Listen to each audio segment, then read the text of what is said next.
Bueno, el Ateneo de hoy es sobre manejo de antiagresiones en diferentes escenarios clínicos. ¿Me escuchás bien, Juan Pablo?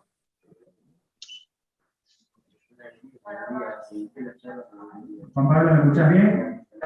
Sí, perfecto. Bueno, como te decía, esta es una actividad que estamos haciendo en los Ateneos en forma híbrida, presencial y por Zoom.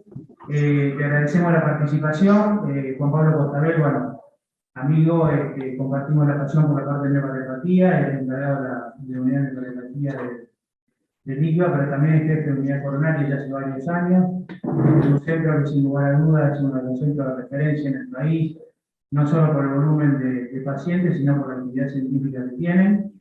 Y bueno, este es un tema bastante controvertido en algunos aspectos en el manejo de la mayoría de los pacientes en diferentes cuestiones clínicas. Y bueno, la idea es compartir con vos lo que hacemos nosotros, cuál es tu experiencia y qué dice la evidencia con respecto a esto. Dentro de lo que es la coordinación va a estar Claudio Sidori, que lo conocés, el jefe de cardiología intervencionista acá del hospital privado de Rosario y del Grupo Gama, y Marcelo Cardona, que es el jefe de unidad coronaria.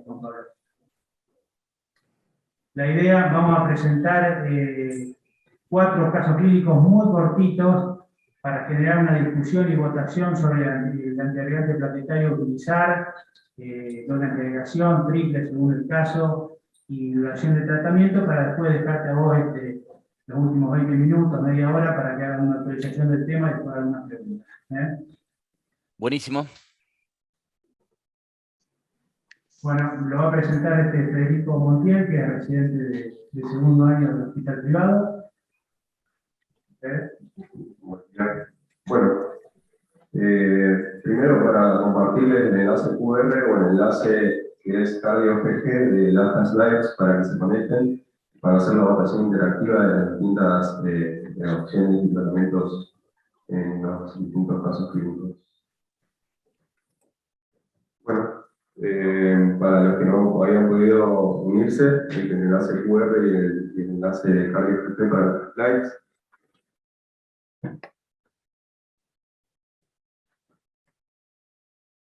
Como decía, el primer caso clínico se trata de un paciente de 75 años que venía consultando por dolor torácico con un clase funcional 3-4, esporádico de semana de evolución. El paciente, como antecedentes, era por la hepatitis isquémica con un IAM en 2004, tiene también antecedentes de FA paroxística, porque venía anticoagulado, y además el paciente es portador de una enfermedad renal crónica secundaria a nefropatía diabética, y había tenido, con diálisis bisemanal, y había tenido una nefroplastia reciente, una título arteriovenosa, prótesis izquierda con un stent. El paciente venía medicado con clopidogrel 75 miligramos, warfarina, que hacía 2 miligramos de miércoles y viernes, 1 miligramo todos los días, nebivolol 2,5 miligramos, valsartán, amlodipina 165 y oxitocina 2 miligramos.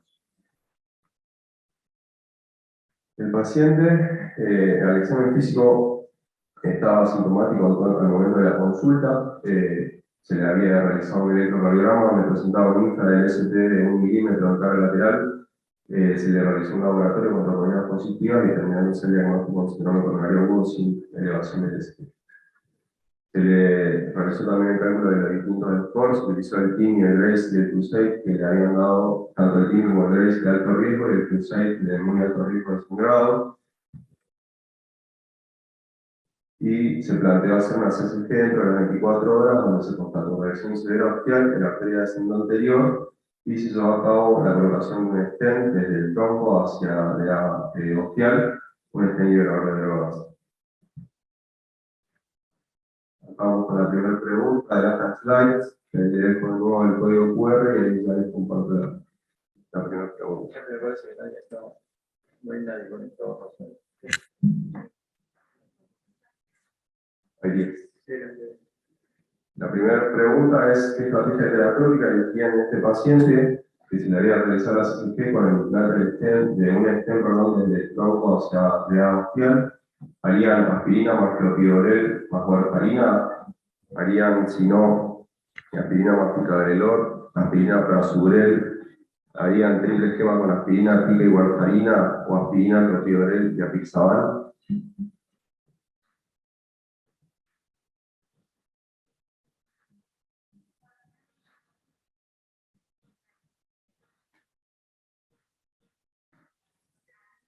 Si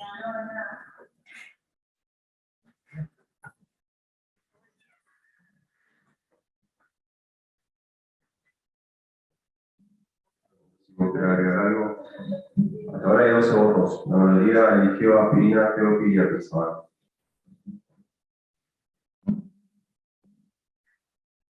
Bueno, la segunda pregunta se trata en relación a la duración del tratamiento, si harían triple terapia 12 meses, triple terapia 3 meses, si harían un mes de aspirina más clopidogrel y apixaban 12 meses, o si harían 14 días de aspirina más clopidogrel y apixaban 12 meses.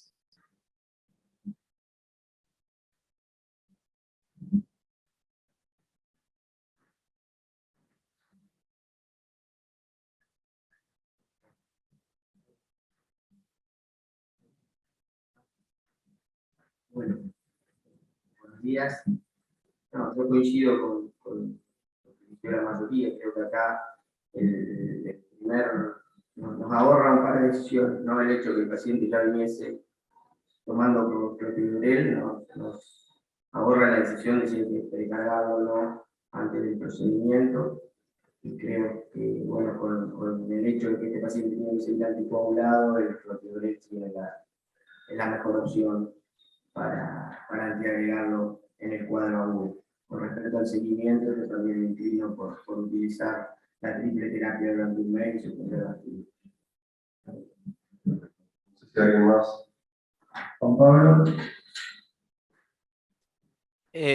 Sí, no, una pregunta que me faltó era si en qué nivel de anticoagulación vino el paciente cuando ingresó con el síndrome coronario agudo, que estaba con warfarina, ¿no? ¿Qué INR tenía? Estaba con warfarina y tenía un volumen de 3 al ingreso. Por eso a mí lo primero que me llama la atención es que un señor con anticoagulado con warfarina y 3 de RIN y clopidogrel haga un evento coronario. Tiene un montón de números para hacer un evento coronario, pero esos mismos números que tiene para tener un evento coronario los tiene para ser resistente al clopidogrel. Entonces son uno de esos pacientes en donde antes de dejarlo ahí con clopidogrel, que creo que sería la opción por el riesgo hemorrágico, le haría un test de agregabilidad plaquetaria para ver que no sea resistente, ¿no? La otra opción sería hacer un test farmacogenómico para ver CYP12C19, que eso está menos disponible, por lo menos por acá.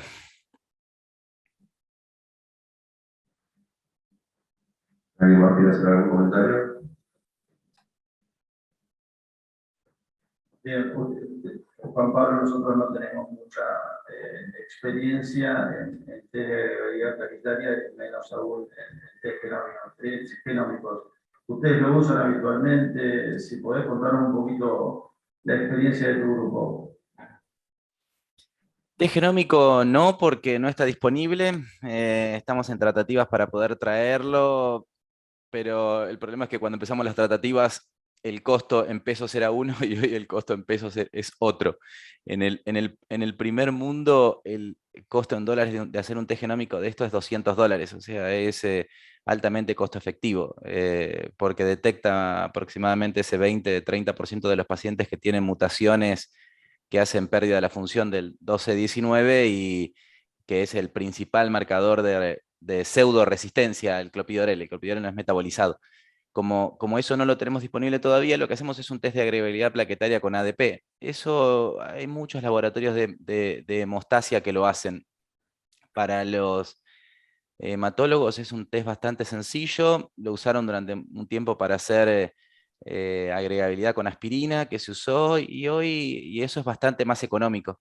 Así que lo que hacemos es eso. La diferencia entre un genómico y un test de agregabilidad es que el genómico sabes el resultado antes de que el paciente tenga un evento y el de la agregabilidad ya lo tenés que hacer con clopidogrel a bordo. Así que en este paciente yo creo que antes de que se vaya de alta tendría que tener ese resultado. Si el test de agregabilidad da bien, puede seguir con clopidogrel. Si el test de agregabilidad da mal, ahí hubiese cambiado a, creo que hubiese cambiado a ticagrelor. Si hubiese cambiado a ticagrelor por una cuestión de vida media en este paciente, probablemente, si creo que lo que falló es el clopidogrel, podría ser ticagrelor con una aspirina muy corta, una semana de aspirina. Juan Pablo, tengo una pregunta. Indudablemente el paciente por su antecedente va a tener que quedar anticoagulado. ¿Vos manejarías igual ticagrelor con aspirina en un paciente con warfarina o con pizza?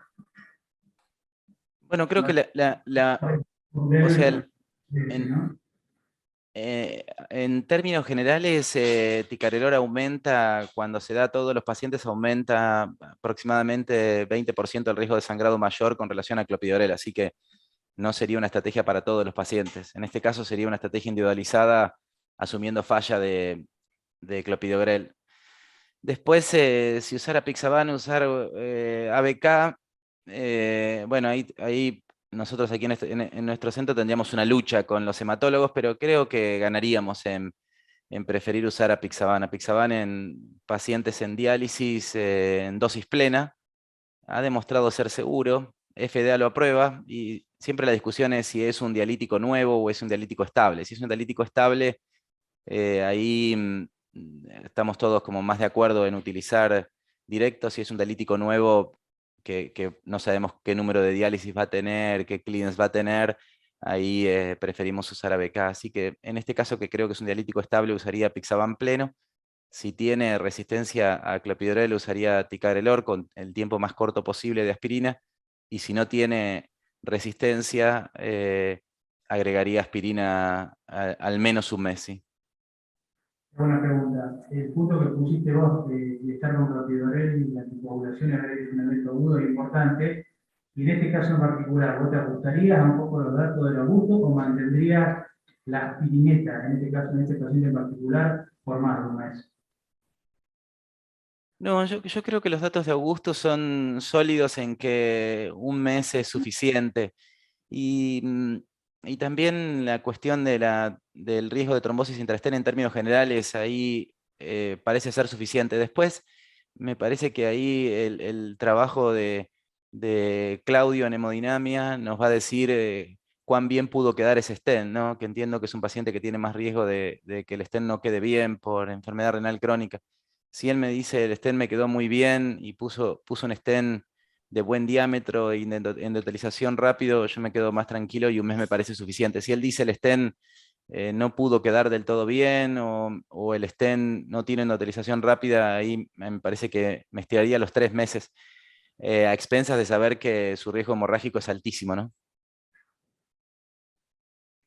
Sí, sí, sin duda, Juan Pablo, que todo eso que vos comentás lo tenemos en cuenta al momento de decidir.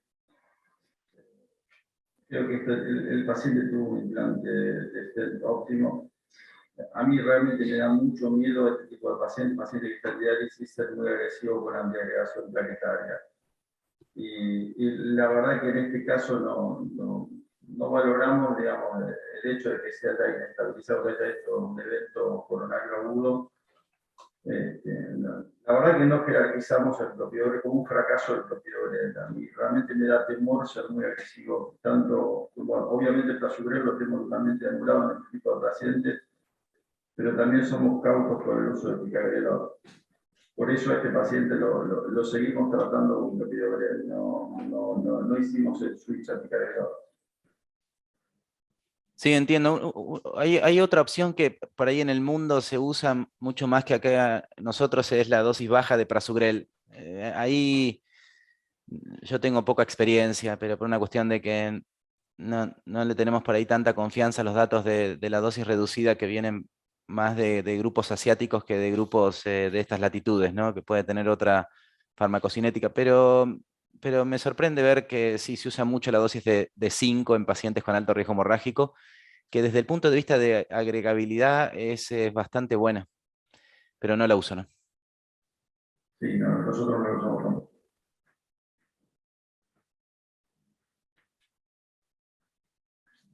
Ya continuamos con la presentación de casos, con el segundo caso clínico.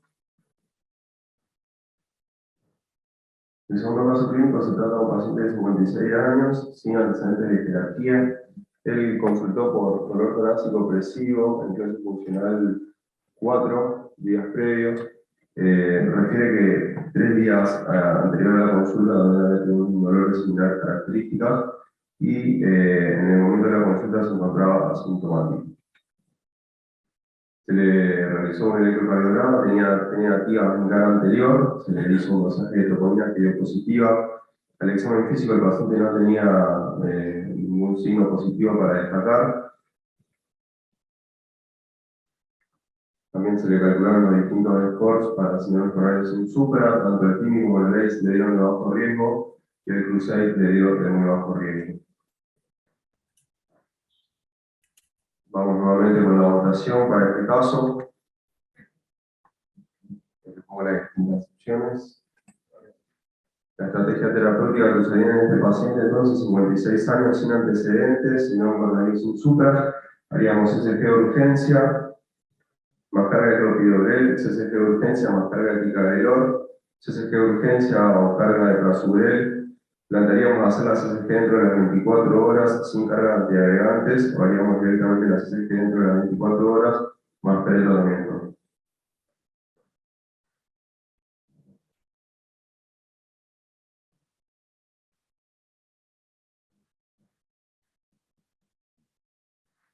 Juan Pablo, ¿qué opinas? Creo que en los últimos años hemos visto que con la posibilidad de hacer una CCG cada vez más rápida y una CCG cada vez más segura, con un riesgo trombótico en sí mismo de la CCG que es baja, y con la disponibilidad de antiagregantes potentes, el pretratamiento cada vez tiene menos beneficio y más riesgo. Sobre todo me parece que el mayor riesgo del pretratamiento, más allá de prolongar la estadía de un paciente que pueda necesitar cirugía, el mayor riesgo tiene que ver con las hemorragias vinculadas a los accesos arteriales. Cuando uno ve los sangrados son esos, así que con tiempo a la CCG corto, que en este caso me parece que un tiempo corto sería entre 2 y 24 horas por el riesgo isquémico, y la posibilidad de utilizar antiagregantes potentes, iría directamente a coronariografía sin pretratamiento. Y con respecto a qué tratamiento, me parece que lo que usaríamos en el caso de encontrar una lesión para tratar es prasugrel en sala. Bien, yo coincido completamente con vos. La realidad también es que con el alargamiento de la vía radial, las complicaciones graves hemorrágicas relacionadas con el procedimiento se han minimizado. Por lo menos las complicaciones graves son prácticamente inexistentes. Sí es un problema el tema de cuando ya tenés que hablar con el paciente tiene una anatomía quirúrgica de alto riesgo. Y nos ha pasado, y eso es un inconveniente, y esto de tener antiagregantes potentes de rápida acción que los podés cargar en sala realmente es un gran beneficio. Sí remarco que esta estrategia debe seguirse si uno sigue una estrategia de coronariografía precoz, como dijiste vos, entre las 12 y 24 horas. Supongamos que el paciente entra en un centro que no tiene hemodinamia, Juan Pablo. ¿Qué estrategia usarías? El paciente tiene que ser derivado a otro centro, probablemente no pueda ser estudiado durante las primeras 24 horas. Tal cual, o sea, si yo no tengo seguro que eso va a ocurrir, definitivamente pretrataría al paciente, y el pretratamiento en este caso creo que sería con ticagrelor, teniendo en cuenta que su riesgo hemorrágico lo permite. Creo que, como vos dijiste, las hemorragias se han reducido, pero también esas trombosis hiperagudas de los stents también bajaron, Claudio, ¿no? Ustedes tienen stents que quedan mejor implantados, stents con un perfil desde el punto de vista trombótico mucho menor. Entonces, me parece que el riesgo de esa trombosis hiperaguda en esas primeras 3 o 4 horas del implante del stent, estando con heparina a bordo durante el procedimiento, es bajo. Entonces le da tiempo a que entre el efecto del antiagregante. Sí, sin duda, coincido. Juan Pablo, una consulta, un poco para aquel residente. Entonces, el tema de pretratar o no siempre va a depender un poco del momento, el timing en el cual no va a ser la ginecoreografía, ¿no? Si el paciente ingresa el sábado y el estudio probablemente, como se hace en muchos centros, se estudia el lunes, porque realmente el riesgo del paciente lo amerita, uno hace un pretratamiento, en este caso vas a ver evidencia con ticagrelor, y si directamente ingresa un día de semana, donde un poco la logística es más fácil, uno espera el estudio para hacer el tratamiento, ¿no? Sí, sí, definitivamente. Creo que, o sea, uno tiene en cuenta el riesgo isquémico del paciente y el tiempo del cateterismo. Esos son los dos variables más importantes. Riesgo isquémico alto, tiempo al cateterismo largo, definitivamente hay que pretratar antes. Riesgo isquémico bajo, tiempo al cateterismo corto, no es necesario pretratar, y entonces ahí uno puede ir jugando con eso. Eh, no- como eso tiene a veces demasiadas aristas y uno dice, bueno, ¿cómo se lo bajo a la práctica a gente que tenga menos experiencia? Porque eso tiene que ver con mucho con la experiencia. Lo que nosotros hacemos es que si el cateterismo se va a demorar más de 24 horas, el paciente siempre recibe pretratamiento. Si se va a demorar más de 24 horas, no recibe pretratamiento. En la práctica, para nosotros, los pacientes reciben pretratamiento cuando ingresan los sábados en general. El viernes se estudia el sábado, y el sábado es posible que se estudie el domingo, pero es más probable que se estudie el lunes. Así que en general los pacientes del sábado se pretratan. También remarco algo, vos elegiste ticagrelor en estos casos, y también es importante para que tengan en cuenta que en caso de que el paciente sea quirúrgico, el tiempo de espera es menor, digamos, por eso es una buena elección el ticagrelor como primera, como si realmente uno no conoce la anatomía. Sí, definitivamente. Creo que esos 3 días que nosotros esperamos entre de lavado de ticagrelor, que creo que nosotros ya lo hacíamos antes de tener los resultados del estudio presentado en el último AJA. Los americanos seguían esperando 5 días, hoy hacen 3 días. Me parece que le dan una ventaja al ticagrelor, hace que el tiempo sea más corto. Tiempo más corto hace que su riesgo de trombótico también sea menor en el interim. Y me parece que en breve vamos a tener Ventracimab, que es el agente reversor de ticagrelor, lo cual le va a dar una ventaja también competitiva al ticagrelor, ¿no?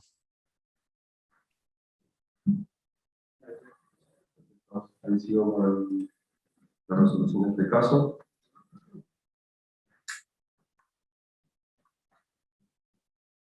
Entonces, en este caso se decidió hacer una CTG dentro de las 24 horas, se dieron lesiones severas en tándem en todo lo que era la arteria central anterior, pero a nivel de su tercio medio distal presentaba una lesión crítica aguda a nivel de la emergencia con el segundo ramo diagonal. Se realizó entonces una angioplastia con implante de stent y grabador de droga en dicho segmento y se realizó carga comprasural con sala de monitor. ¿Alguien quiere hacer algún comentario antes de pasar al otro caso?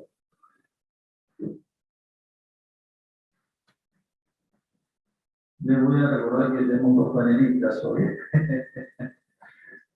La doctora Sofía Garófalo y la doctora Juliana Melgazo están como panelistas de esta reunión, así que cuando quieran intervenir, las invito a que participen. Son residentes de cuarto año de acá de la HPR, compadre.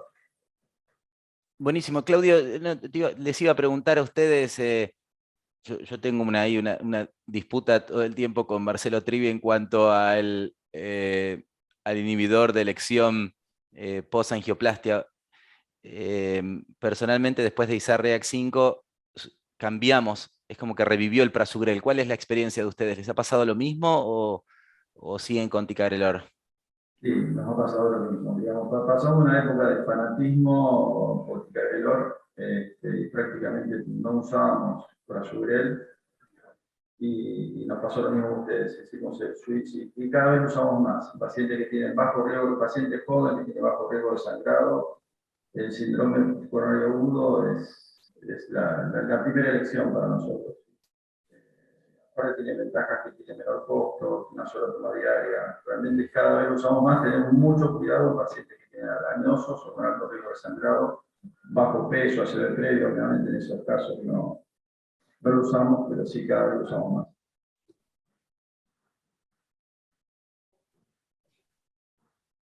Muy bien. Pasamos al tercer caso. Aparte, yo no sé si es tu experiencia, pero vemos frecuentemente la disnea asociada con el ticagrelor. No sé cuál es la experiencia de ustedes, y eso es un problema. Realmente eso obviamente no lo tenemos, pero lo vemos frecuentemente, no sé ustedes. Sí, sí, nosotros ahora lo vemos un poco menos porque ha caído un poco el uso de ticagrelor. pero sí, nosotros cuando registramos nuestra disnea, la disnea, también hay que ver esa disnea, cuando la disnea es autorreportada por el paciente, ese número parece ser cercano al 5%, cuando la disnea uno es buscada, la disnea parece un poco más alta. La disnea también es un problema con el que se puede convivir, en mi experiencia. Si uno tolera la primera semana de disnea, después la disnea se le va al paciente, así que no sería tanto problema. Así que sí, nosotros seguimos haciendo un poco eso. En pacientes con bajo riesgo hemorrágico preferimos prasugrel, en pacientes con moderado riesgo hemorrágico el ticagrelor tiene algunas ventajas que tiene que ver con esto de poder ir a una monoterapia con evidencia, que prasugrel no tiene evidencia, ¿no? Juan Pablo, tengo una pregunta. Ayer justamente en el gráfico lo estamos un poco discutiendo acá con los residentes. Uno ve, yo he leído ciertas editoriales de Estados Unidos y en Europa, donde hay muchos grupos importantes, no se adhiere en forma taxativa al resultado de esa Real 5 por ciertas limitaciones, el número de pacientes mucho menor, no estudio abierto, 19% de pérdida de seguimiento. Cuando uno ve la diferencia de las curvas, estamos hablando de dos antiagregantes muy potentes y prácticamente hubo la misma diferencia de cure entre placebo y clopidogrel. Entonces realmente eso hace que muchos centros en el mundo sigan usando el ticagrelor, y cuando uno ve los estudios de esa Real 3, el porcentaje de disnea fue solamente 3%, ¿no? En Argentina me parece que eso, nosotros nos adaptamos demasiado, a veces rápidamente a estos cambios de paradigma con la medicación. ¿Cuál es tu opinión con respecto a esto? Yo te diría, Carlos, pongamos que son iguales, ¿no? Pongamos que son iguales. Y uno tiene vida media más larga y es más barato. ¿Cuál elegís? No, está bien, desde ese punto de vista, sí. Ahora, si no hay una evidencia, por ahí, con las limitaciones del estudio, a uno le queda la duda realmente si la diferencia en eficacia es real, ¿no? No, por eso yo digo, asumamos que en realidad que no hay diferencias, que tiene que ver, ¿no?, con estrategias, y cuando uno mira el resto de los metaanálisis, hay una tendencia hacia una disminución de la trombosis del stent con prasugrel y hacia una disminución de los eventos combinados con prasugrel que no se ve con ticagrelor. Pero asumamos que son iguales, ¿no? Porque pensemos así, ¿no?, que puede haber un sesgo. Si son iguales, y ahí yo prefiero la droga de vida media más larga y de monodosis que la droga de 2 dosis, en ese sentido. Después, ticagrelor tiene otras ventajas, como dijo Claudio, en el paciente que va a tener que ser sometido a una cirugía, permite un puente mucho más corto. Si el día de mañana ticagrelor tiene un agente reversor tan bueno como parece ser Ventracimab, ahí probablemente eso sea una ventaja competitiva altísima. Ticagrelor tiene la opción de monoterapia, que no tiene la opción prasugrel, así que definitivamente se va a seguir usando, pero en el paciente en donde tengo que elegir entre uno y otro, sigo eligiendo por eso, a pesar, y sí, y coincido en que los estudios tienen limitaciones, estoy de acuerdo. Otra cosa, digamos, aparte de la efectividad de los efectos antitrombóticos, podemos decir que son iguales. Uno tiene la idea de los pacientes sangran más con prasugrel.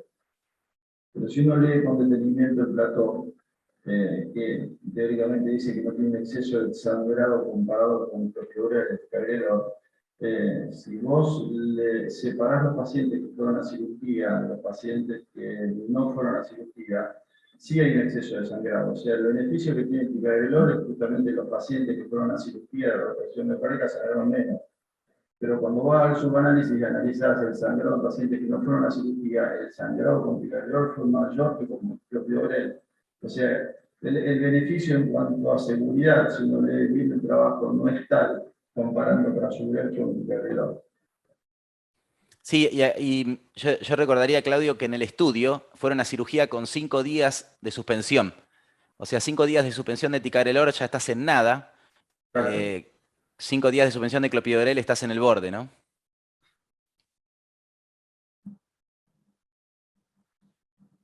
Bueno, vamos al tercer caso clínico. Se trata de un paciente de 61 años, hipertenso, que venía tratado de telmisartán y dipémico. Consulta por dolor torácico opresivo que se desencadenó en clase funcional 2 de 40 minutos de evolución, asociado a sudoración fría. El paciente Había iniciado hace 40 minutos con el dolor, se le hace un electrocardiograma, se evidencia supra el nivel de segmento CT en cara anterior. El paciente al examen físico no tenía signos de congestión, no estaba en insuficiencia cardíaca, tenía un equilibrio imbalante de ingreso y el crucero le daba un bajo riesgo de sangrado. Y vamos de nuevo a las slides para votar. En este caso, ¿qué estrategia terapéutica elegirían con este paciente de 61 años con supra? Harían carga del clopidogrel y cargador, Prasugrel, o harían carga en sala de montaña.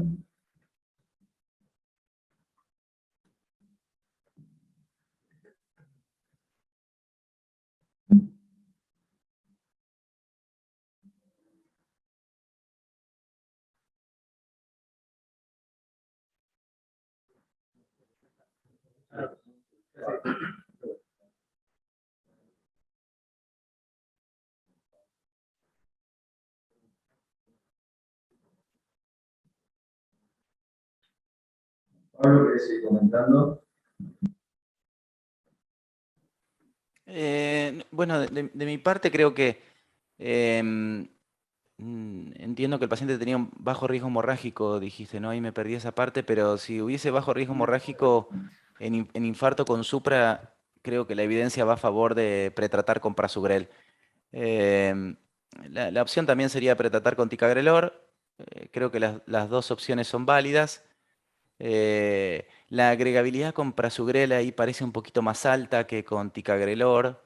La velocidad con la que se alcanza parece un poco más corta desde los estudios farmacocinéticos, así que lo que nosotros estamos haciendo es pretratar con Prasugrel. La posibilidad de que el paciente sea quirúrgico en el caso de infarto con supra debería ser ínfima también, así que en términos generales usamos esa opción. Coincidimos, nosotros trabajamos igual. ¿Dónde lo cargan ustedes el infarto, Pablo?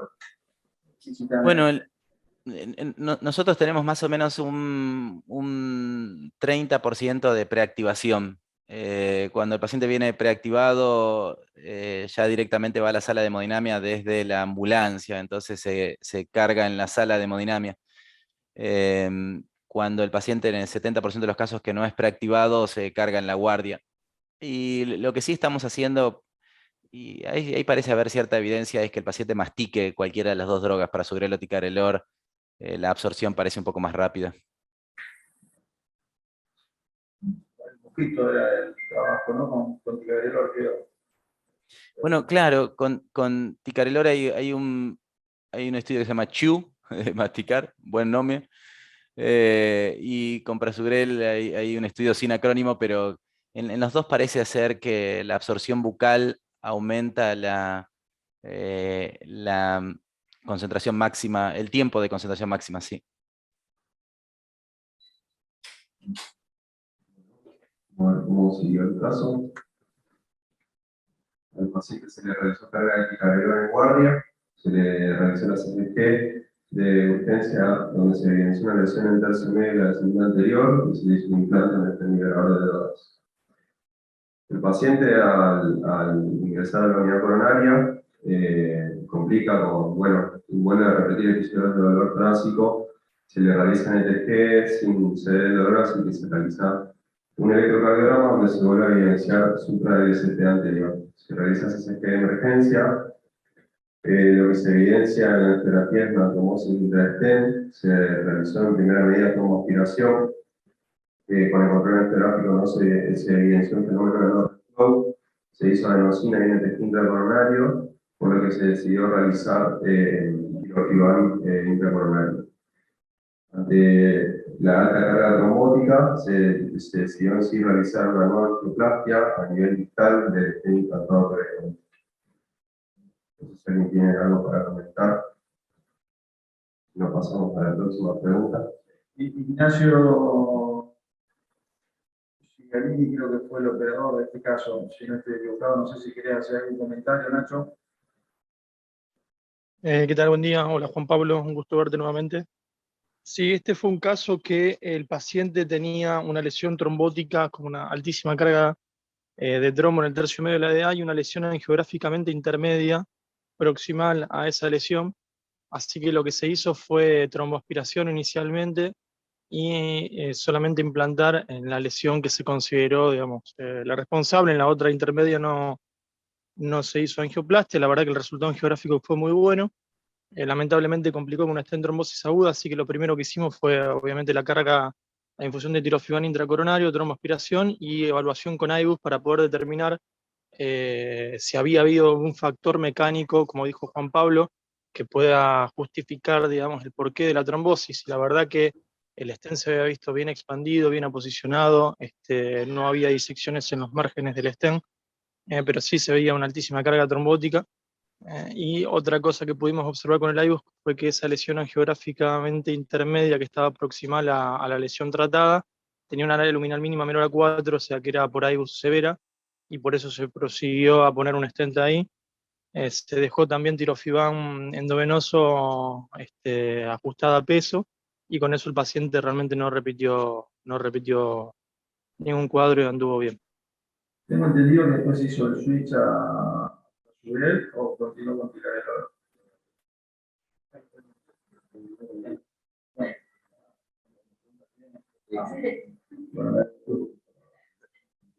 Bueno, vamos nuevamente a votar. En este caso, la estrategia terapéutica cambiaríamos a Sugrel, volvería a cargar con ticagrelor y continuaría con el mismo antiagregante, y o no realizaría nueva carga y continuaría con el mismo antiagregante.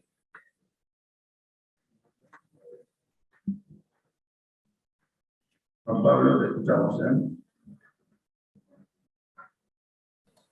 No, yo creo que lo que hubiese hecho fue hablar con Nacho, como hicieron. Con la explicación de Nacho, yo continuaría con ticagrelor. Me parece que a veces uno tiende a sobreestimar el beneficio de los antiagregantes potentes y dejar de usar los endovenosos.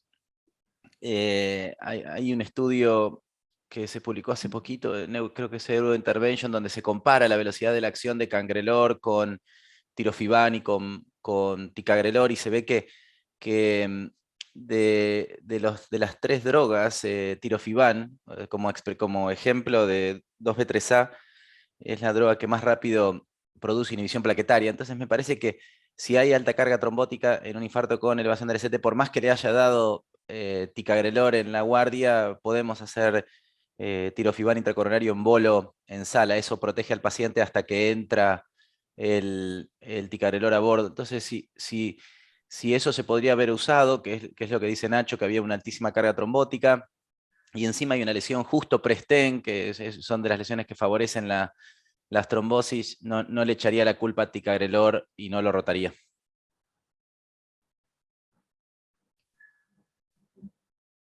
Vamos a la segunda pregunta con respecto a este caso.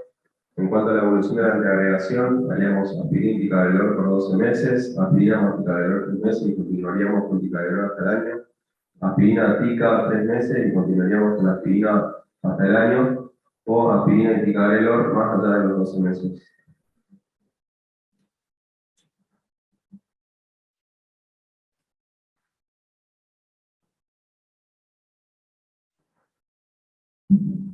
Luego ahí en el chat hay una pregunta que dice: ¿qué lugar podría tener el RIVA a dosis bajas? Esa la puede contestar Roberto también. Pero desde mi opinión, RIVA en dosis bajas era una buena estrategia para reducir el riesgo de trombosis del stent en pacientes con alto riesgo cuando teníamos clopidogrel. Después, cuando aparecen los antiagregantes más potentes, ahí parece tener un poco menos de beneficio. Nosotros lo reservamos para pacientes que el paciente que ha hecho una trombosis, uno cree que tiene que ver con la falla y tiene que elegir, si uno hubiese creído que la trombosis tiene que ver con una falla del ticagrelor, en el sentido de que está pero no actuó lo suficiente, y tengo que elegir entre switchear a aspirina para Sugrel o al esquema Atlas, personalmente iría al esquema Atlas. El esquema Atlas redujo las trombosis intrastent en el seguimiento a expensas de un significativo aumento del riesgo hemorrágico, así que, pero creo que sería un costo aceptable para pagar Que en los próximos meses también ahí, Roberto, viste que vamos a reeditar el esquema Atlas, pero en vez de con Rivaroxaban, lo vamos a reeditar con Asundexian, que es un anti-11 en vez de un anti-10. Ahí le tengo un poco más de fe al esquema de bloqueo dual, ¿no? No sé qué pensás vos.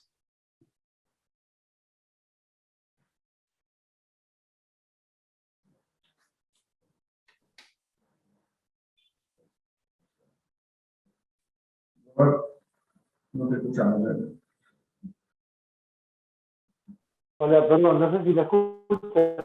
Ahora Mejor señal porque estoy en el sanatorio.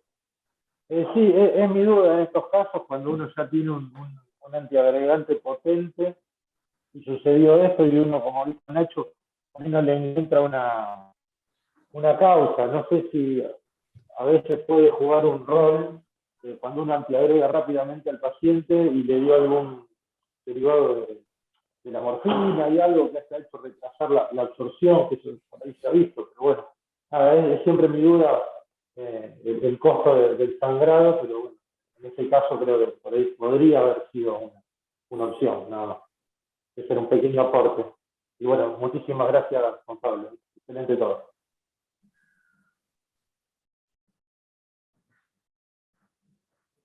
Bueno, con respecto a la operación, Juan Pablo, del tratamiento, ¿qué opinión tenés? Yo creo que si el paciente tiene bajo riesgo hemorrágico, iría a los esquemas convencionales. El esquema convencional sería un año. Y después del año, me parece que ahí habría que evaluar cuál es el riesgo y cómo pude modificar los factores. Si el riesgo me parece que es muy alto porque el paciente tiene una aterosclerosis acelerada, una aterosclerosis precoz, una hipercolesterolemia que yo no puedo tratar, un grado de inflamación que yo no estoy pudiendo tratar, entonces ahí creo que la opción sería seguir con un esquema un poco más potente que aspirina sola. Ahí las opciones serían o lo dejo con 90 cada 12 de ticarelor o lo bajo a aspirina ticarelor 60 cada 12 tipo Pegasus. De los dos, últimamente prefiero, porque es más cómodo, sacar aspirina y seguir con 90 cada 12 de ticarelor. Así que consideraría esa opción un esquema tipo Global Leaders en este paciente. Si bien, digamos, hay dos cosas. Digamos, si bien hay estudios como el Twilight que te habilitan a suspender la aspirina y dejar la monoterapia con ticagrelor a partir de los 3 meses, en este caso particular, que fue un caso complicado, que tuvo un evento trombótico luego del implante del stent, yo probablemente seguiría con un doble esquema durante un año. Ahí ya probablemente tenga algún beneficio de continuar con la doble agregación más allá del año. ¿Qué opinás de la monoterapia con clopidogrel más allá del año? Y no aspirina. Bueno, es algo que personalmente ya hago, o sea, los pacientes que pasaron el año y que había decidido dejar con aspirina, los estoy switcheando a clopidogrel. Me parece que HOS-EXAM es un estudio que demostró beneficios y siempre uno tenía el concepto de que a lo mejor estaba pagando más riesgo hemorrágico, pero la evidencia muestra de que clopidogrel en monoterapia no sangra más que aspirina, que clopidogrel en monoterapia tiene incluso menos sangrados gastrointestinales y menos molestias gastrointestinales, así que me parece que en términos generales es una mejor terapéutica en monoterapia que la aspirina. No veo por qué no ser el estándar de tratamiento. Hay algunos grupos que han cuestionado el tema de que HOS-EXAM es un estudio realizado en población asiática. La población asiática tiene un perfil de mayor riesgo hemorrágico que trombótico, por decirlo así, pero me parece que lo mismo ha pasado en análisis de otros grupos. Recientemente se publicó el grupo de Pierre Sabouret un metaanálisis sobre monoterapia después del año. Está bien, ahí se incluyen un montón de de estrategias. Puede ser ticagrelor o puede ser clopidogrel, pero en todas son superiores a la aspirina sin sin aumentar el riesgo hemorrágico. Entonces, si al paciente que dejé con aspirina lo estoy cambiando a clopidogrel, salvo que haya una cuestión de costos, ¿no? Por supuesto. Bien, perfecto, Juan Pablo. Vamos al cuarto y último caso. Vamos Ah, a directo. por una cuestión de tiempo, vamos a ir directamente a la charla con Pablo y después, si Perfecto. queda, mostramos el último caso también. ¿No? No hay problema, como quieran, porque a veces es más útil casos que charlas, pero... Charla y si queda tiempo, Dale. o sea, el último caso, sí, yo coincido con vos, pero... Yo armé algunas diapositivas cortitas, algunas se van a poder saltear probablemente porque ya hemos dicho muchas cosas, pero ahí si me dicen que se ve, arranco nomás. Sí, se ve perfecto. Bárbaro. Entonces, yo creo que plantea algunas cosas como novedades en estos escenarios para no hacerlo muy aburrido, en agudos, en coronarios crónicos, que siempre uno dice cuál es el punto de coronario crónico y después fibrilación auricular y evento nuevo. En coronarios agudos, creo que hay un concepto que incorporamos en el último tiempo, que sí, los antiagregantes potentes traen un beneficio desde el punto de vista de reducción de los eventos isquémicos frente a los antiagregantes convencionales, en el caso de prasugrel o ticagrelor sobre clopidogrel. Sí sabíamos que había un precio desde el punto de vista hemorrágico por pagar, pero cuando uno analiza cuándo paga cada uno de esos precios, da la sensación de que el beneficio isquémico es precoz, o sea, rápidamente hay un beneficio isquémico que es razonable porque, como vimos el caso de estas situaciones raras, como le pasó a Nacho, de trombosis, son precoces, no son tardías. Los nuevos accidentes de placa ocurren en los primeros 3 meses, entonces la antiagregación potente podría jugar un rol beneficioso. Y cuando uno ve las hemorragias, durante los primeros 3 meses no parece haber diferencias en hemorragias a grandes rasgos entre un antiagregante potente y un antiagregante convencional, tomando como estándar el clopidogrel, y sí después de los primeros 3 meses.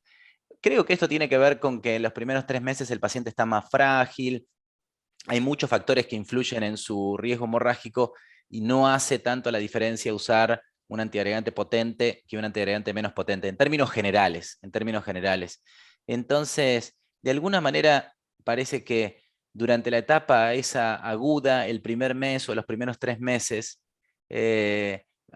debería preocuparnos mucho más el riesgo trombótico que el riesgo hemorrágico. Y después del primer mes o de los primeros 3 meses, salvo casos excepcionales, ahí preocuparnos más el riesgo hemorrágico que el riesgo trombótico. Es como que poner la mirada en... Entonces, en los primeros 3 meses, mi mirada está puesta en cómo reducir la trombosis en la mayoría de los pacientes. Entonces, de alguna manera, si uno pudiese dar una alta potencia inicial, en esos primeros 3 meses, parece razonable utilizar alta potencia inicial, siempre valorando riesgos hemorrágicos del paciente, ¿no?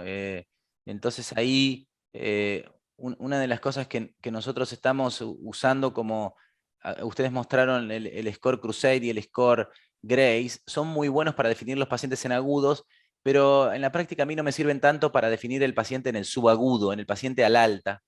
Entonces, ahí lo que estamos haciendo en la historia clínica directamente es que la historia clínica calcule el PRECISE. El PRECISE es un score que no es la panacea, pero un PRECISE de menos de 25 nos da una cierta tranquilidad para usar antiagregantes potentes al alta. Un PRECISE más de 25 nos da una alarma de no utilizar antiagregantes potentes al alta. Así que yo diría que en agudo, antes cuando se cargaba un paciente de más de 75 años con ticagrelor, todos nos preocupábamos. Hoy ya no nos preocupamos tanto si se le dio un antiagregante potente a un paciente con un cierto riesgo hemorrágico, porque en agudo tiene beneficio y siempre parece que hay tiempo después para bajar la potencia.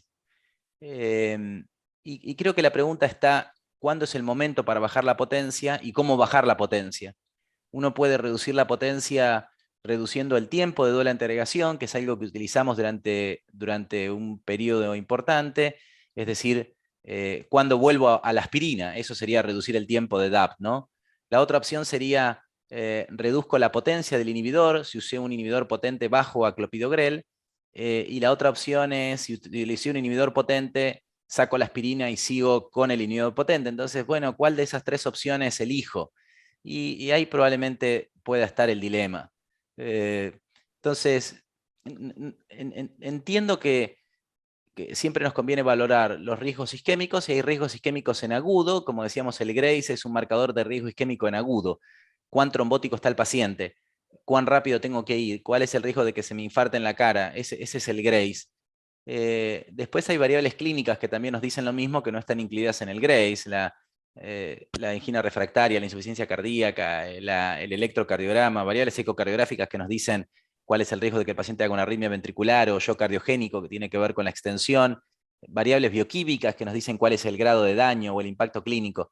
Y después, ahí es donde ya debería ser natural que trabajemos en conjunto clínicos y hemodinamistas y que nos digan qué tipo de lesión encontraste, qué tipo de lesión trataste y cómo la trataste. Ahí creo que los clínicos, por más que no sepamos poner un stent, tenemos que conocer cierto vocabulario de los hemodinamistas, no solamente en qué longitud del stent puso, qué diámetro del stent puso, si trató una bifurcación o no, y si trató una bifurcación, cómo trató la bifurcación, si la trató con un stent, si la trató con 2 stent, y qué técnica utilizó, y después que el mismo hemodinamista nos diga cómo quedó eso.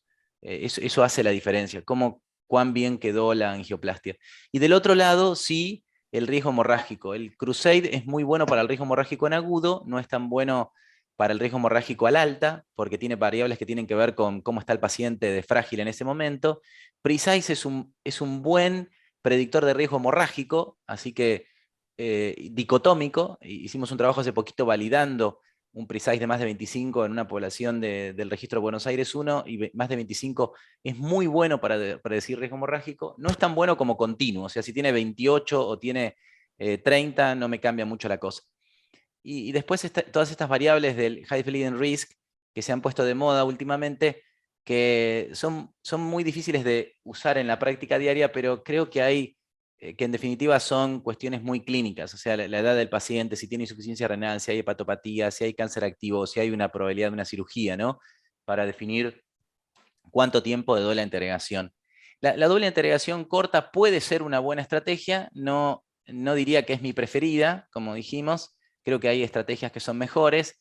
MasterDAP mostró un buen desempeño de la doble interrogación corta cuando los pacientes son muy seleccionados. En MasterDAP, yo creo que, sí, Nacho, vos estabas acá cuando nosotros estábamos en MasterDAP y nos costaba elegir un paciente para MasterDAP, o sea, de cada 4 o 5 pacientes que eran candidatos a MasterDAP, nosotros elegíamos uno para ofrecérselo, porque siempre había cuestiones de riesgo hemorrágico o de riesgo isquémico que nos hacían dudar sobre doble interrogación corta.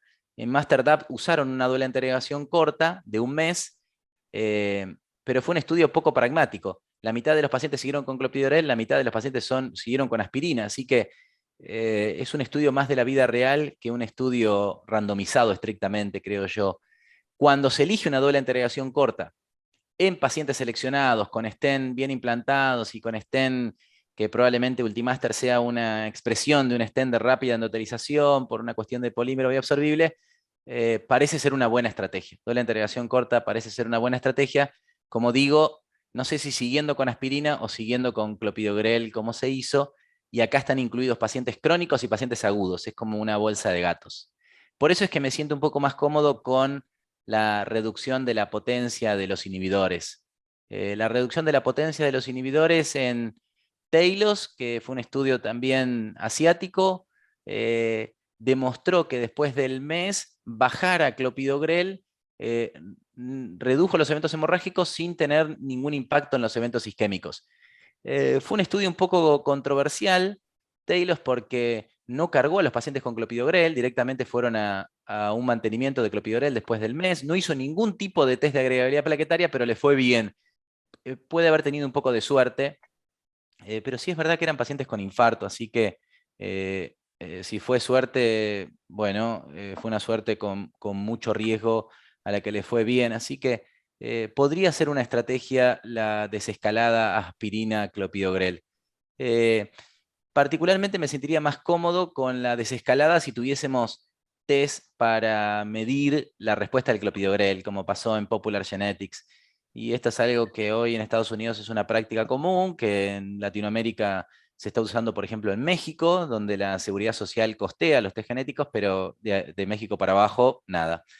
En Popular Genetics se vio que cuando uno testea al paciente antes de darle clopidogrel, ahí le va muy bien. Fíjense que los pacientes en donde si tenían déficit de, si tenían seguridad de la acción de clopidogrel, los pasaron a clopidogrel, les fue bien. Hubo reducción de los eventos isquémicos y hemorrágicos. Definitivamente clopidogrel probablemente sangre menos que ticagrelor y prasugrel, y probablemente proteja parecido si no hay problemas de resistencia. Así que si tuviésemos esto disponible, pero esto no es una realidad hoy.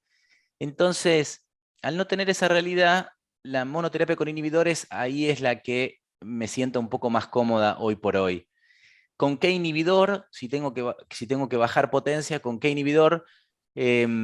Clopidogrel en STOP-DAP, en el STOP-DAP, en el grupo inicial le fue muy bien. STOP-DAP después del mes bajó a monoterapia con clopidogrel versus continuar con la doble integración, y le fue bien. O sea, alcanzó la no inferioridad la monoterapia con clopidogrel. Pero en síndromes coronarios agudos, que no fue un subanálisis, fue un estudio específicamente desarrollado en pacientes con síndrome coronario agudo, no alcanzó la no inferioridad el clopidogrel. Fíjense que el evento combinado es igual, pero cuando uno analiza los eventos isquémicos, hubo el doble de infartos, aunque los números son bajos, pero el doble de infartos en el grupo de monoterapia con clopidogrel después del mes, comparado con la doble integración con aspirina clopidogrel. Entonces, monoterapia con clopidogrel parece una buena estrategia, pero me parece que hay que estirar el tiempo o hacer test de agregabilidad si lo tenemos disponible. Y ahí es donde el ticagrelor me parece que ha renacido, porque la monoterapia con ticagrelor es más segura que la monoterapia con clopidogrel cuando uno desescala precozmente. Twilight desescaló a los 3 meses, es verdad, en vez de al mes. Eso puede ser una trampa en el sentido de por qué le fue mejor, no necesariamente porque es ticagrelor, sino porque fue a los 3 meses. Pero de todas maneras, ticagrelor es una droga que no tiene resistencia desde el punto de vista de depender de citocromos, y que tiene una agregabilidad intrínseca superior a clopidogrel. En el subanálisis, este sí fue un subanálisis, pero un subanálisis que tenía 2.700 pacientes, así que es casi como un estudio individual. En el subanálisis no hubo diferencias en eventos isquémicos, nada, los números son calcados, y sí mantuvo la reducción cuando uno saca aspirina o sea, sacar aspirina reduce a la mitad los eventos hemorrágicos. Como dijo Claudio en el caso clínico, bueno, entonces, si Twilight demostró esto, ¿por qué no uso monoterapia con ticagrelor en todos los pacientes? Bueno, aquí son pacientes que tenían un riesgo hemorrágico aumentado por alguna característica. Había algún factor que aumentaba el riesgo hemorrágico para que puedan ser incluidos. Es verdad que en Twilight se analizaron pacientes hubo un subanálisis de pacientes con angioplastas complejas, y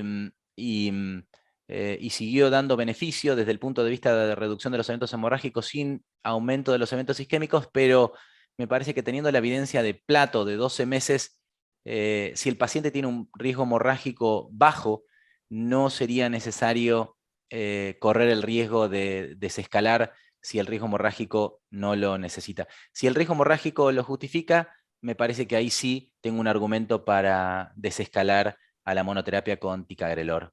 En prasugrel, que podría ser una buena estrategia, me parece que lamentablemente por una cuestión de sponsor, que Eli Lilly se abandonó la droga, va a ser difícil tener un estudio de monoterapia tan potente. Hay algunos pilotos que le ha ido muy bien, este ACET es un piloto nada más, parece muy promisorio, pero por ahora monoterapia con prasugrel no parece una opción. La opción sería sí desescalar a una dosis un poco más baja de prasugrel, de 5 miligramos cada 12 horas en vez de, de 5 miligramos día en vez de 10 miligramos día de mantenimiento de prasugrel.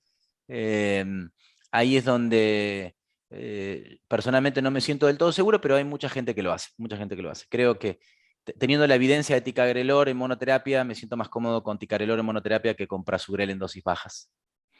En los crónicos, que siempre es un problema definir cuál es el crónico, ¿no? Porque uno dice, ¿y cuándo se transforma en crónico? ¿Se transforma en crónico al mes, a los 3 meses, al año?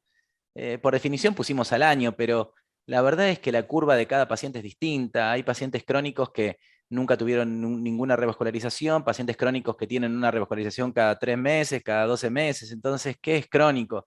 Ahí es donde me parece que hay que el concepto de entender a los síndromes coronarios como un continuo, con más o menos riesgo, es lo importante.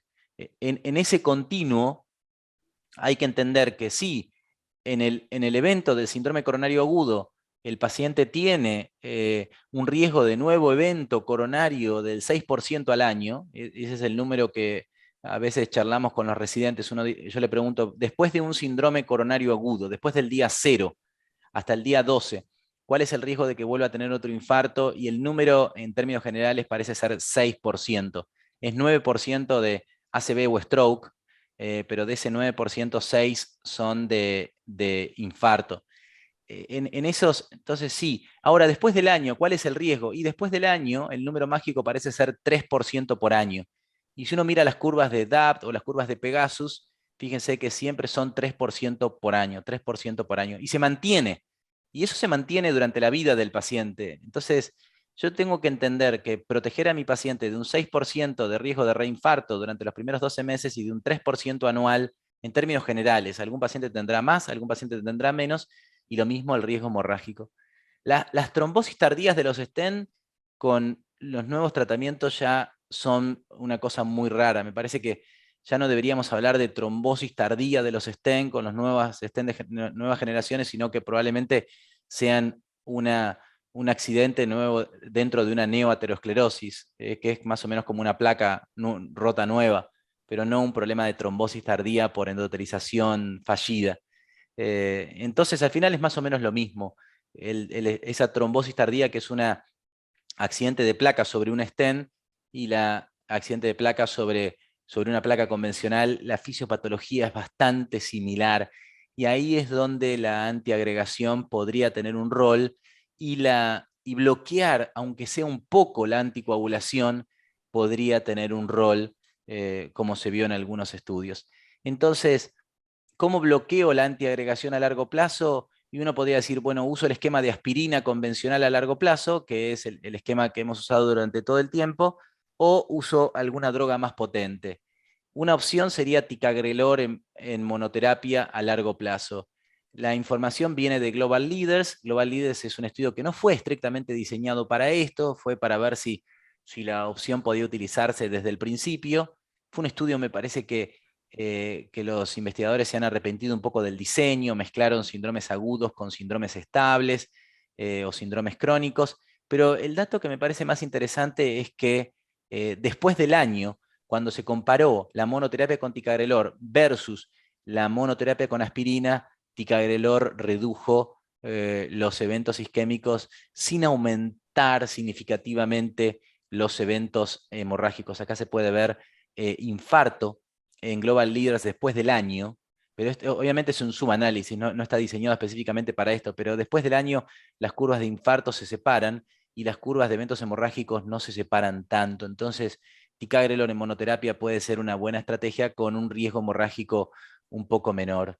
Y como charlamos en el caso clínico HOS-EXAM, ahí en pacientes que ya habían tenido un año después de una doble integración plaquetaria, por síndromes coronarios agudos o síndromes coronarios crónicos, en el estudio se evaluó clopidogrel a largo plazo versus aspirina a largo plazo, y lo que fue muy interesante es que redujo los eventos isquémicos, que es algo que esperábamos, pero también hubo en las curvas una diferencia en los eventos hemorrágicos.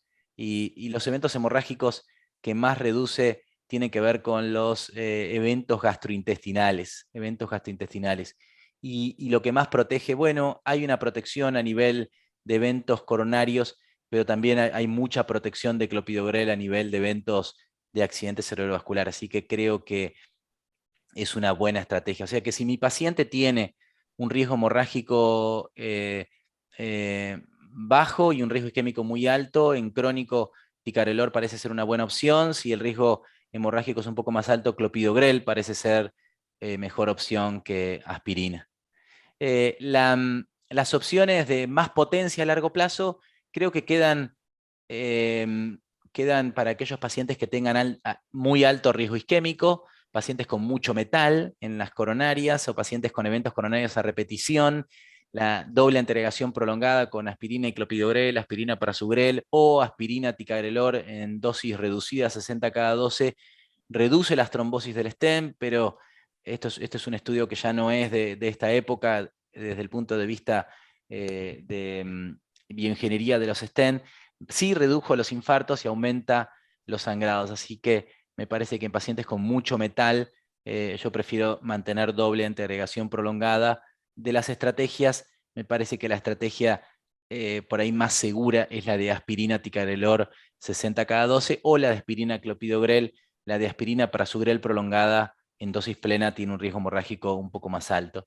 Y la estrategia que me parece que puede renacer en los próximos años y que COMPASS puso en evidencia es que el bloqueo dual, es decir, si estamos hablando de que se produce una trombosis en un accidente de placa, se sabe que esa trombosis es gatillada inicialmente por la activación de las plaquetas y ahí la aspirina juega un rol o el antiagregante juega un rol y bloquear un poco la anticoagulación podría tener un beneficio. Rivaroxaban en dosis bajas mantuvo un beneficio y cuando se analizó en COMPASS el grupo de pacientes que venían de angioplastias a largo plazo, se vio también beneficios incluso con reducción de la mortalidad. Así que para mí es una buena estrategia la de aspirina rivaroxaban, sobre todo en pacientes como se llaman ahora poliarteriales, es decir, que tienen además de enfermedad coronaria, enfermedad carotidia o definitivamente enfermedad vascular periférica. El impacto del bloqueo dual parece ser más potente en reducción de las amputaciones y en reducción del ACV que en reducción del infarto, así que en esos pacientes tiene muchísimo beneficio y prefiero usarlo en esos pacientes. En el caso de fibrilación auricular y evento coronario, creo que ahí Carlos lo resumió muy bien. Augustus me parece que es el estudio que ha mostrado más solvencia en cuanto que comparó con pacientes con aspirina y pacientes sin aspirina. En el resto hubo una comparación un poco desigual, porque se comparó el directo contra un esquema de ABK en triple esquema siempre, y en el directo siempre sacábamos aspirina. En Augustus, cuando se pudo hacer la comparación directamente, un directo con ABK, con o sin aspirina, se puede ver que la utilización de un directo reduce 30% los eventos hemorrágicos, así que siempre que se pueda utilizar un directo, prefiero usar un directo. De los directos, en los estudios de fibrilación auricular, en los estudios de TBP, en los estudios de tromboembolismo pulmonar, apixaban es el anticoagulante oral directo que menos eventos hemorrágicos tiene. Acá también la reducción de los eventos hemorrágicos fue significativa directamente contra ABK, no contra ABK y aspirina, como pasó en el resto de los estudios, así que en nuestra práctica preferimos usar apixaban como directo.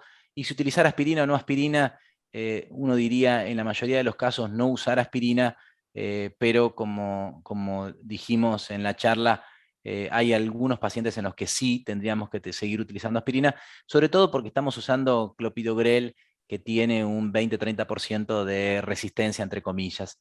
Si usamos aspirina, como dijo Carlos, su análisis de Augustus mostró que aspirina los primeros 3 meses, el primer mes, los primeros 30 días, tiene un impacto en la reducción de los eventos isquémicos, como se puede ver a la derecha, ante el aumento de los eventos hemorrágicos, y después de los primeros 30 días no hay señal de reducción de eventos isquémicos y mantiene la señal de aumento de los eventos hemorrágicos, así que uno diría aspirina idealmente no más de 30 días. Esos 30 días me parece que tampoco tienen que ser estrictos. Y ahí es donde todavía me parece que está la cuestión artesanal y muy de medicina de precisión, de decir, un paciente será aspirina durante la internación, otro paciente será aspirina 15 días, otro paciente será aspirina 30 días. Ahí es donde podemos ir regulándolo, teniendo en cuenta que siempre que suspendemos aspirina nos quedan como 7 días de beneficio, que es la duración de la aspirina. Así que yo ahí termino, Claudio. Creo que como dijimos, de alguna manera hoy tenemos muchos esquemas, creo que son bienvenidos los múltiples esquemas. Hay muchos esquemas por venir también, que también van a ser bienvenidos. Como dijimos, los esquemas duales de utilización de un antiplaquetario con un anticoagulante, con anticoagulantes que puedan ser un poco más seguros. Eso parece ser una buena estrategia. Algunos antiagregantes plaquetarios, inhibidores de también 2 y 12 que también podrían ser más beneficiosos. La utilización directamente de inhibidores del factor 6, que parece ser como el gatillo del accidente de placa, podría ser una buena estrategia, así que vamos a tener que acostumbrarnos a las opciones y esta medicina de precisión individualizada, ¿no?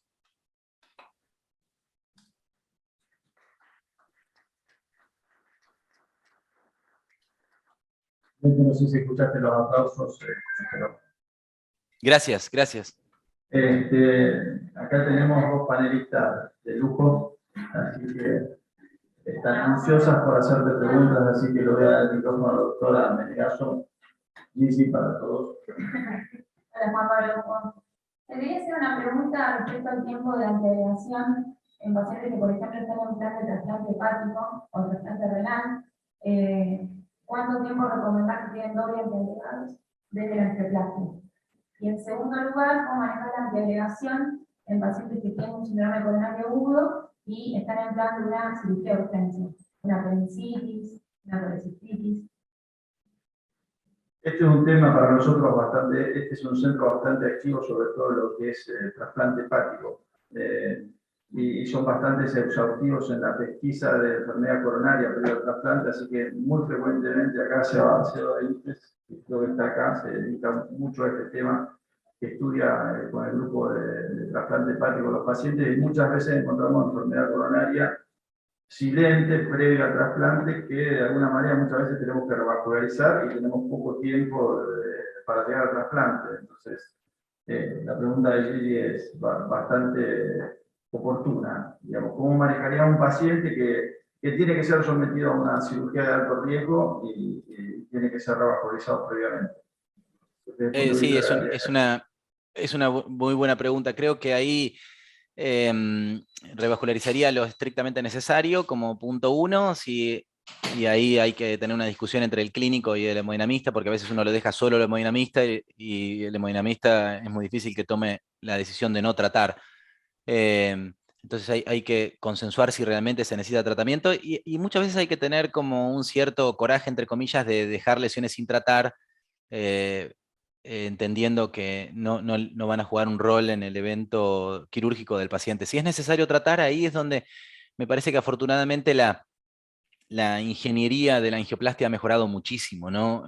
Claudio, o sea, hoy ustedes tienen stents que son con plataformas muy finas, con plataformas muy adaptables. Creo que los polímeros biodegradables personalmente me parece que son una ventaja en ese sentido. Permiten una endotelización rápida, una reducción de la restenosis, menor inflamación, así que y hay combinaciones de stents con polímeros bioabsorbibles que tienen buenas plataformas, porque hasta ahora no teníamos esas combinaciones. Así que lo que tratamos de hacer es, si la lesión necesita ser tratada y creemos que necesita ser tratada con stent, que habitualmente es eso, utilizar un stent de endotelización rápida y una doble entregación corta, que esa doble entregación corta sería de 1 mes. En general hay tiempo para eso. Si el paciente por alguna razón no necesita una cirugía antes de que ocurra ese tiempo programado de la entregación plaquetaria, bueno, ahí si el paciente pudo estar con ticagrelor, ticagrelor me parece que es un mejor antiagregante porque con 3 días se va de la sangre. Si uno puede esperar esos 3 días, fantástico, y si no puede esperar esos 3 días, permite un puente con tirofibán un poco más corto. Así que lo que nosotros estamos haciendo es que si el paciente está con doble entregación y necesita una cirugía, y bueno, y esa cirugía es de urgencia, bueno, se tendrá que hacer la cirugía y después bancar la hemorragia. Eso no hay mucha opción.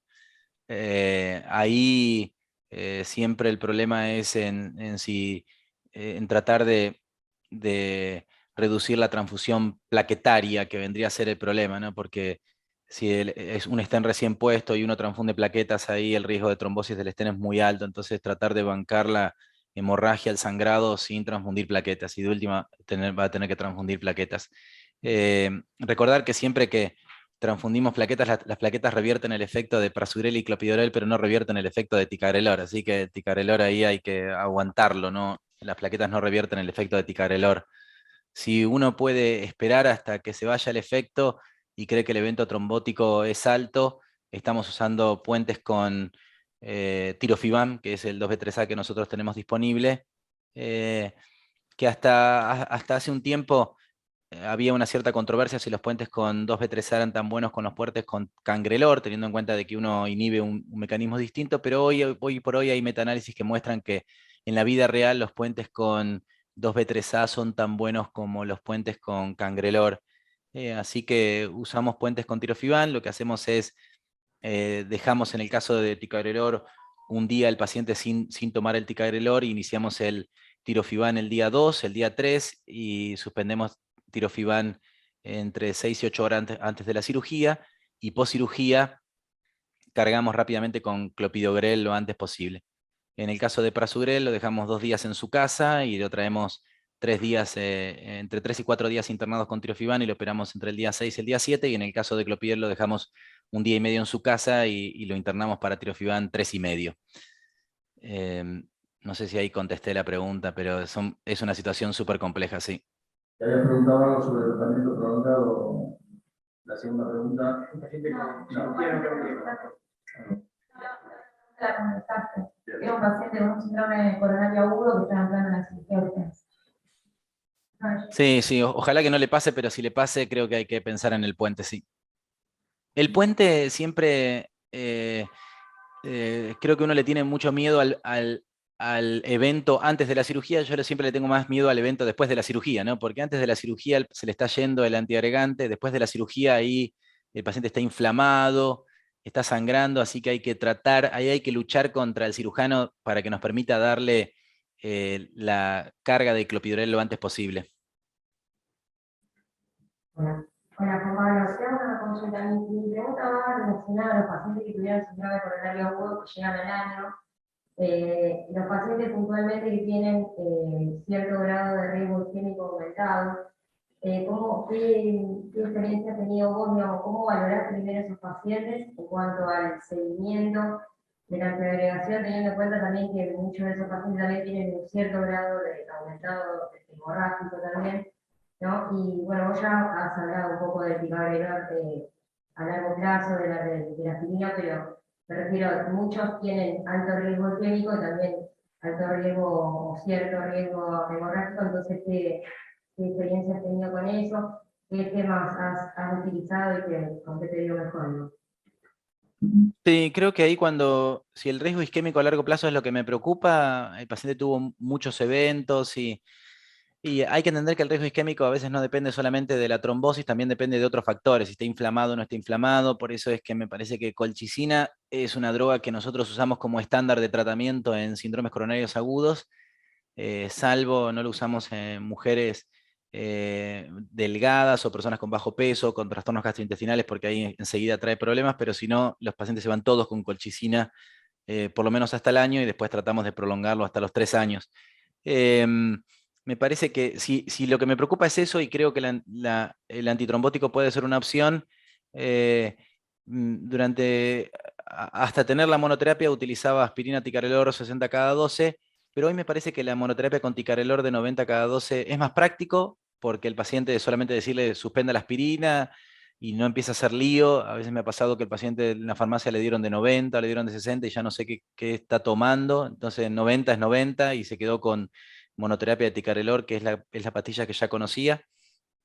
Si el ticagrelor el precio es un problema, ahí prefiero hacer aspirina clopidogrel, y si el riesgo hemorrágico es un problema, ahí los dejo con clopidogrel. Y después sí, el esquema COMPASS no hay que perderlo de vista, me parece que es un gran esquema que protege lo coronario y protege lo periférico, y muchas veces tenemos esos pacientes que tienen riesgo combinado, ¿no? Que uno cuando empieza a hacer el estudio de enfermedad arterial del resto de los territorios encuentra enfermedad carotídea o enfermedad vascular periférica, ahí prefiero aspirina rivaroxaban.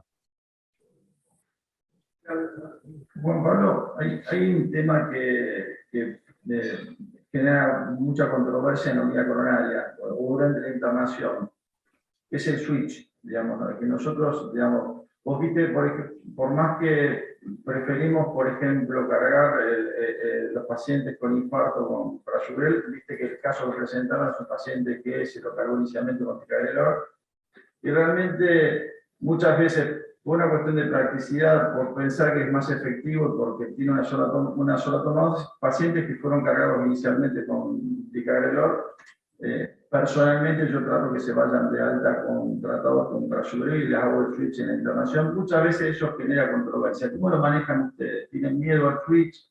Y otra cosa que te pregunto, ¿cómo manejan pacientes que ya vienen precargados con clopidogrel, por ejemplo, y ingresan con un síndrome coronario agudo? Con respecto al switch,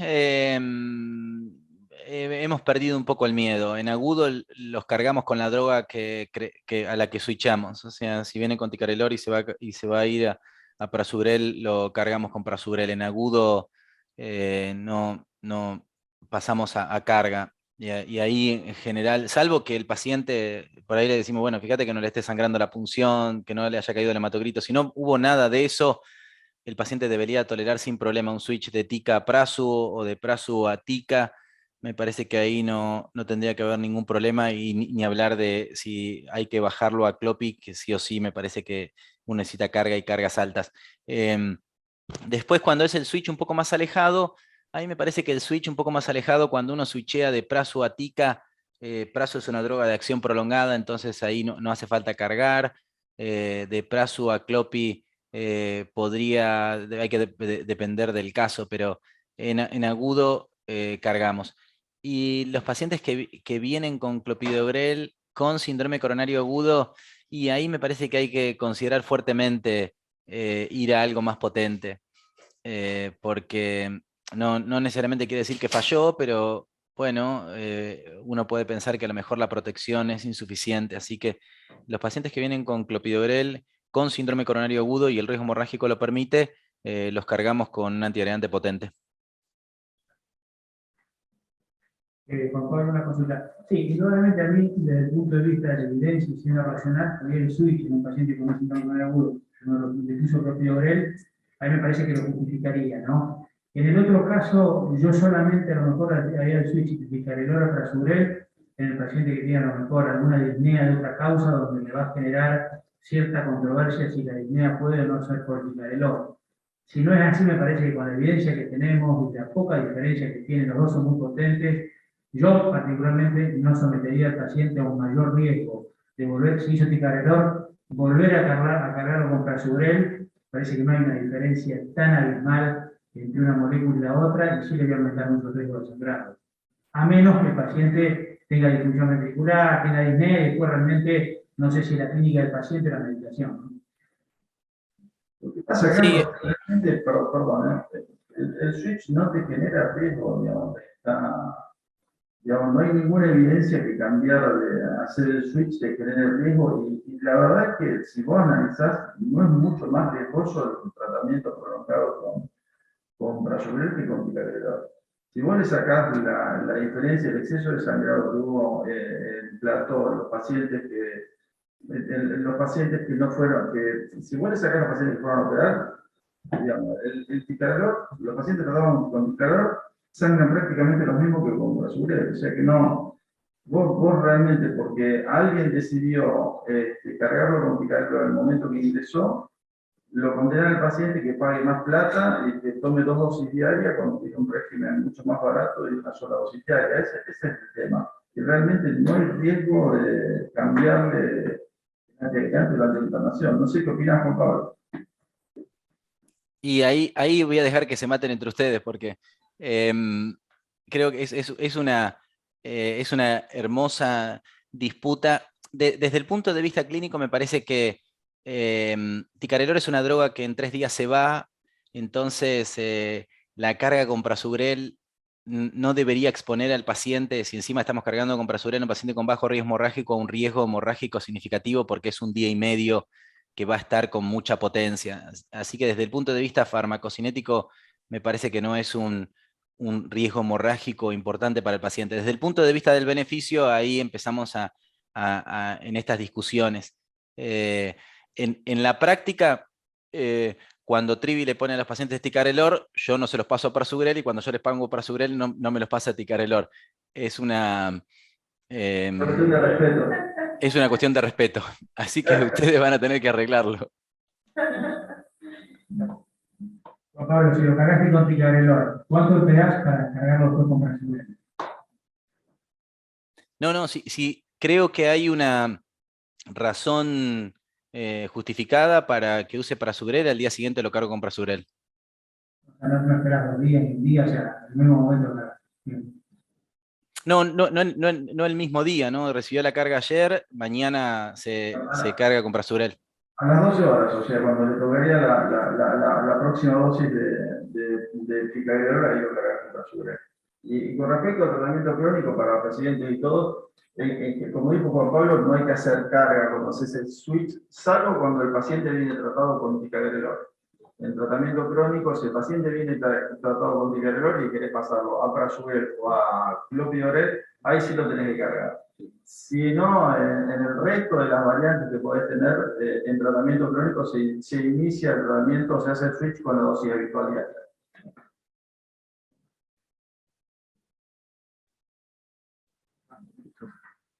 ¿Algún otro comentario, alguna otra pregunta? Es importante por ahí, y para enfatizar, ya que estamos en un ambiente de formación, digamos que uno no está obligado a desescalar la doble antiagregación plaquetaria en todos los pacientes. No nos olvidemos que Cure mostró beneficio de la doble antiagregación plaquetaria hasta en pacientes que ni siquiera fueron intervenidos. Entonces, no nos tenemos que olvidar que un objetivo de tratamiento después de un síndrome coronario agudo es mantener la doble antiagregación plaquetaria durante un año. Entonces, este escenario de acortar el esquema o desescalar el esquema, lo debemos plantear en pacientes que fundamentalmente tienen alto riesgo de sangrado. No sé qué opinás vos, Juan Pablo, al respecto. No, es exactamente lo mismo. No me pondría a correr ese riesgo si no hay un riesgo hemorrágico que me obligue a hacerlo. Si no, no lo haría. A mí la pregunta que me queda es qué lugar le queda al clopidogrel en el síndrome isquémico 1. ¿Solamente los que vienen anticoagulados o que tienen un altísimo riesgo de sangrado? Es lo que estamos haciendo habitualmente, ¿no? Esa es tu opinión. Sí, creo que esa es mi opinión. El paciente que por alguna razón no puede recibir ni ticagrelor ni prasugrel, ese es el que debería recibir clopidogrel. Me parece que sí, o cuestiones económicas, el clopidogrel sigue siendo el antiagregante más barato, ¿no?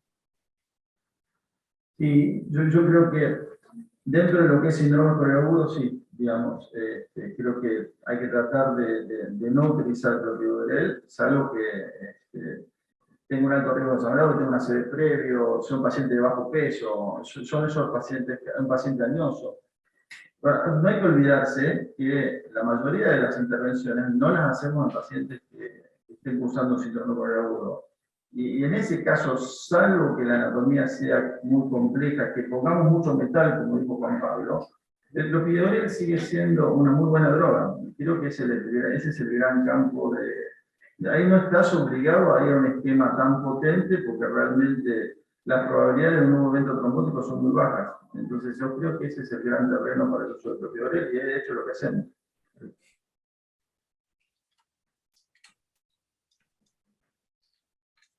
Bueno, Juan Pablo, la verdad que yo personalmente lo disfruté muchísimo, es un tema que me gusta mucho, es un tema que de todos los días y que genera controversias permanentemente y vos realmente lo actualizaste de manera brillante, así que te lo agradecemos acá a todos. Ya sos un habitual presente de nuestros Ateneos, así que realmente te lo agradezco doblemente, es un placer tenerte con nosotros y bueno, esperemos tenerte pronto y muchas gracias. No, igualmente, para mí es un placer estar, disfruto, aprendo, así que gracias por invitarme. Hasta la próxima entonces. Chau, chau.